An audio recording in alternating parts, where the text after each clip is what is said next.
దృఢత్వం అనేది కావాలి, ఉండాలి.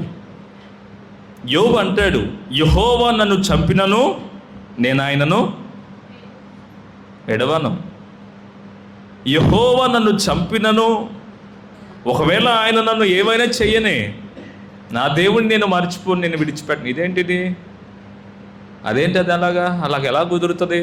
చంపేవాడిని ఎవరైనా హత్తుకుంటారా? కొట్టేవాడిని ఎవరైనా ప్రేమిస్తారా? తిట్టేవాడిని ఎవరైనా ప్రేమిస్తారా? లేదే.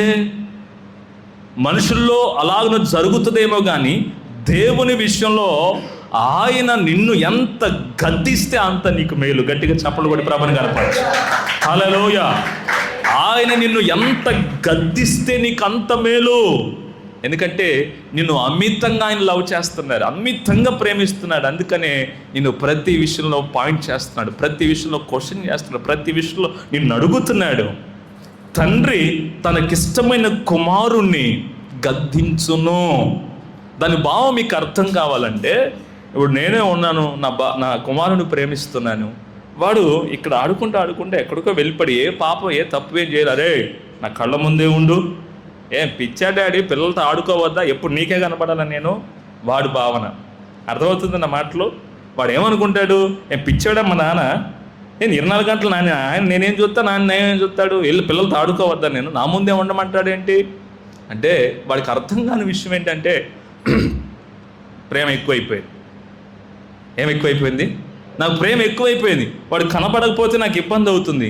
ఎక్కడికో వెళ్ళిపోతున్నాడు, ఎలాడో ఆడుకుంటున్నాడు, వాడికి ఏమన్నా అవుతుందేమో, ఏమన్నా రాయి రప్ప పురుగు పుట్ట చెట్టు చేమ ఏమైనా తగిలి గాయమవుతుందేమో, బాధపడతాడేమో, ఏడుస్తాడేమో, మరలా ఏడ్చి నా దగ్గరికి కదా వాడు వస్తాడు. వాడి బాగోగులు నేనే కదా చూసుకోవాలి. ఎందుకు అంతకాడికి ఎందుకురా నా దగ్గరే ఉండు.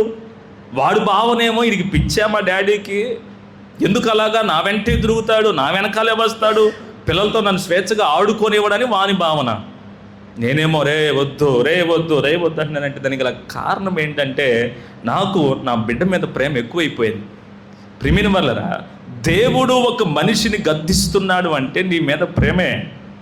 ఆయన నిన్ను ప్రతిదీ గద్దిస్తున్నాడు. నువ్వు మారాలి, నీ బ్రతుకు మార్చుకోవాలి, నీ జీవితంలో వ్యక్తిత్వ విలువలు మారాలి, నీ ఆలోచనలు మారాలి, నీ అలవాట్లు మారాలి, నీ పద్ధతులు మారాలి. నీ విషయంలో మరింతగా నేను వాక్యం చేతనే, సేవకుల చేతనే గద్దిస్తున్నారంటే నువ్వు ధన్యుడవో ధన్యురాలవు. Praise the lord. హల్లెలూయా.